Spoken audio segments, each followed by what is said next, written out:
శంకర్ దయాళ్ శర్మ బాల్యం నుండి భారత 9వ రాష్ట్రపతిగా ప్రారంభ జీవితం మరియు బాల్యం. శంకర్ దయాళ్ శర్మ 1918 ఆగస్టు 19న మధ్యప్రదేశ్లోని భోపాల్ నగరంలో జన్మించారు. ఆయన ఒక ప్రముఖ బ్రాహ్మణ కుటుంబానికి చెందినవారు మరియు ఆయన కుటుంబం సంప్రదాయ విలువలతో జీవనం గడిపేది. చిన్నతనం నుండి శర్మ విద్యలో అత్యుత్తమ ప్రతిభను కనబరిచారు మరియు ప్రజాసేవకు గాఢమైన ఆసక్తి చూపించారు. ఆయన BA, MA మరియు LLB డిగ్రీలను పొందారు. ఆగ్రా విశ్వవిద్యాలయం, లక్నో విశ్వవిద్యాలయం మరియు కేంబ్రిడ్జ్లోని ఫిట్జిలియం కాలేజ్లో ఆయన ఉన్నత విద్యను కొనసాగించారు.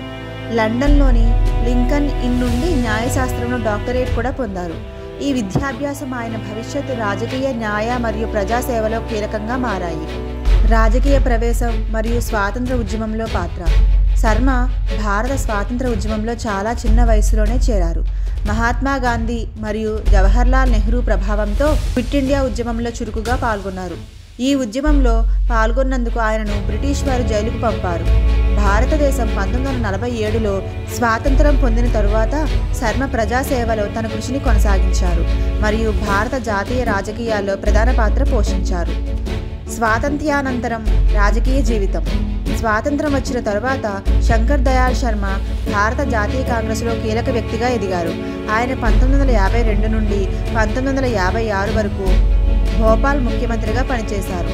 రాష్ట్రాల పునర్వ్యవస్థీకరణ తరువాత ఆయన మధ్యప్రదేశ్ ప్రభుత్వంలో విద్య, న్యాయం, ప్రజా పనులు మరియు పరిశ్రమల మంత్రిగా సేవలందించారు. అంతర్జాతీయ దౌత్యంలో కూడా శర్మ గణనీయమైన పాత్ర పోషించారు.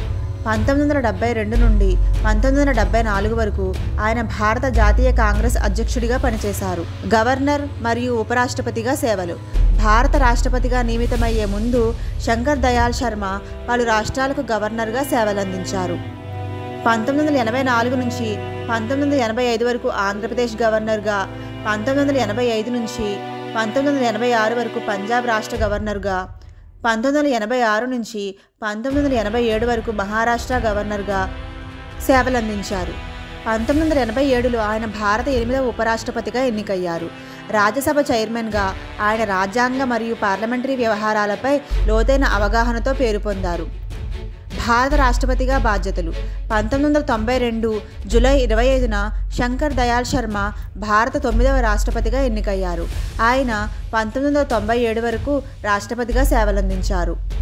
ఆయన పదవీ కాలంలో భారత ప్రజాస్వామ్యాన్ని కాపాడడంలో మరియు రాజ్యాంగాన్ని పరిరక్షించడంలో కీలక పాత్ర పోషించారు. 1996 ఎన్నికల తర్వాత దేశంలో రాజకీయం క్రమబద్ధంగా కొనసాగించడంలో ఆయన కీలకంగా వ్యవహరించారు. వారసత్వం మరియు మరణం. రాష్ట్రపతిగా తన పదవీకాలం ముగిసిన తరువాత శంకర్ దయాళ్ శర్మ ప్రజా జీవితంలో నుండి విశ్రాంతి తీసుకున్నారు. 1999 డిసెంబర్ 26న ఆయన మరణించారు. ఆయన ప్రజాస్వామ్యం, న్యాయం మరియు సమానత్వ విలువలు కాపాడడంలో చేసిన కృషి చరిత్రలో నిలిచిపోతుంది. శంకర్ దయాళ్ శర్మ భోపాల్ నుండి భారత 9వ రాష్ట్రపతిగా ఎదగడం ఆయన అంకితభావం, ప్రజాసేవ మరియు ప్రజాస్వామ్య సిద్ధాంతాలు పట్ల ఆయన నిబద్ధతను సూచిస్తుంది.